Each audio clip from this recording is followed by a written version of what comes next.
What's up, y'all? Wes Rucker coming to you from Fort Rucker Studio. Ben McKee, obviously not at Fort Rucker Studio. Ben McKee is at the Breslin Center up in East Lansing, Michigan, where it's an exhibition game. So everybody calm down a little bit. But ninth ranked Tennessee, without two all SEC guards, goes to fourth ranked Michigan State, walks away, got a little squirrely at the end, walks away with an 89-88 win in a game that, Ben, the atmosphere to me on TV, you're there, obviously, but it looked absolutely nothing like an exhibition game.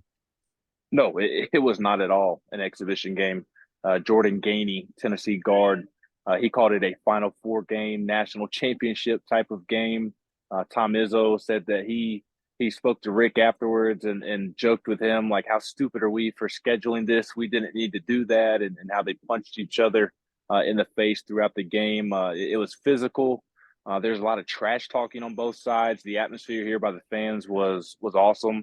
It was as good as you're going to see for an exhibition game, and that felt like a February, March type of atmosphere, type of basketball game with a lot on the line, and it's really going to serve both teams well as Michigan State gets into Big Ten play and as Tennessee gets into SEC play, because the atmosphere here today was as good as you're going to find in either league. Yeah, and it feels to me like, especially on Tennessee's end, that this is a free hit in a game where you had I don't really nothing to lose and everything to gain by the experience. I mean, I suppose a player could get injured or something, but by and large, you can't ask for a more sort of way to get yourself battle tested and ready for a season. And you saw some of that pressure down the stretch. You saw without Ziegler and without Vescovy there, some of the ball handling, some of the decision stuff, control of the game, that really wasn't there. But there was a lot more good than bad in that game. And Tom Izzo, Ben, said it before the game. He said going into it that you can make you a little nervous when a team's got a couple of big transfers and you haven't seen how they fit into a system and you don't know how to scout for them, because Dalton Connect and Justin Gainey gave them all kinds of problems. Yes, they absolutely did. Jordan Gainey and Dalton Connect were terrific in every way possible, offensively, defensively. Rick Barnes spoke after the game, not about Dalton's offense, but with how that's the first time he's seen Dalton play defense in that manner, and said that he played from it with the intensity needed from the jump and had not been seeing that in practice. And we saw practice last week, and Rick's been riding Dalton about the defense, and he saw a different defender tonight, and that's something that will really bode Tennessee well here down the stretch. Jordan Gainey was just as terrific defensively, but of course everybody's going to walk away talking about the offense, right? That's the sexy thing, and both were terrific, shooting the basketball, getting to the rim. Dalton had a terrific dunk that it's an exhibition, the first contest of the year.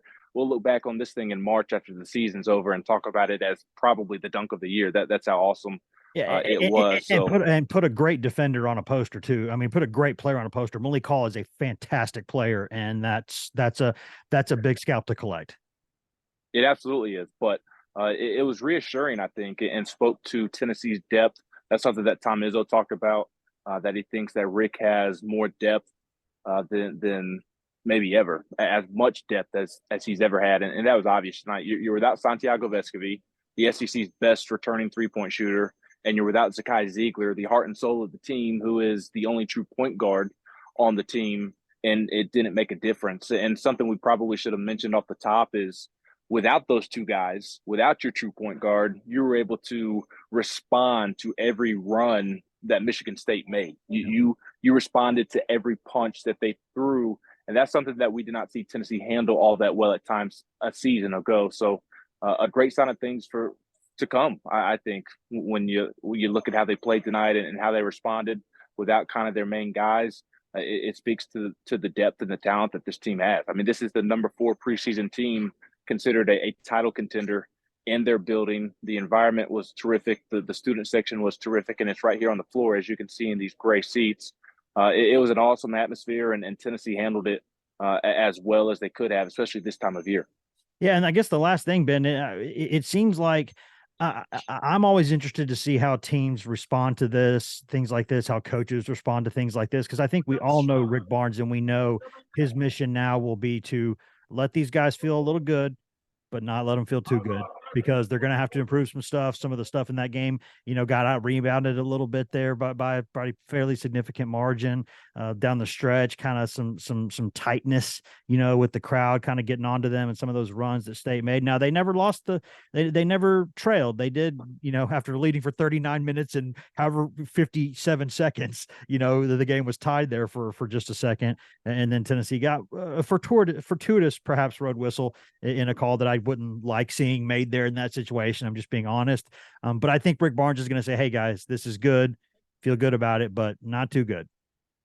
Absolutely. And we know how Rick Barnes operates. He's not going to let his team get too comfortable. And when he was talking about Dalton's defense, he said the best part is that it's on tape now. So there's no reason that you should be playing defense in another way other than how you played defense tonight. So we know that Rick Barnes isn't going to allow his team to get comfortable. And I do think you kind of have to take tonight with a grain of salt. I think it's exciting. I do think it is a sign of great things to come.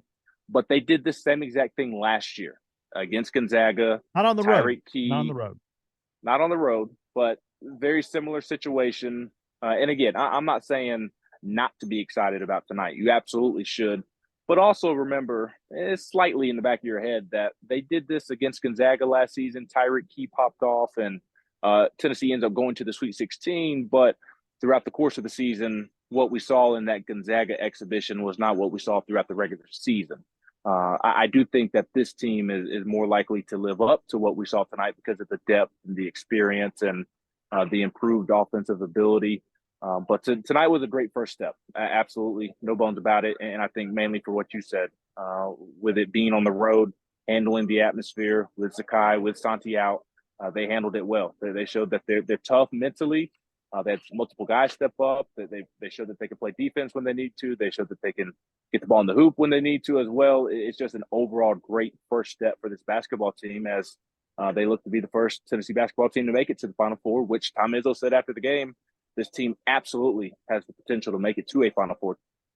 Yeah, and it's taken all of one public viewing of 2 hours, and welcome back hype. Welcome back. The hype is back. It will be interesting to see where things go from here, and we will be there to cover every step of it. Most of the time, both of us in person. This time, only one of us in person. But Ben, like the good loyal soldier that he is, goes up from Lexington the next day to East Lansing and gets that cover for us. So Ben, thanks for being there, and thank y'all for listening. Absolutely. Thanks, Wes.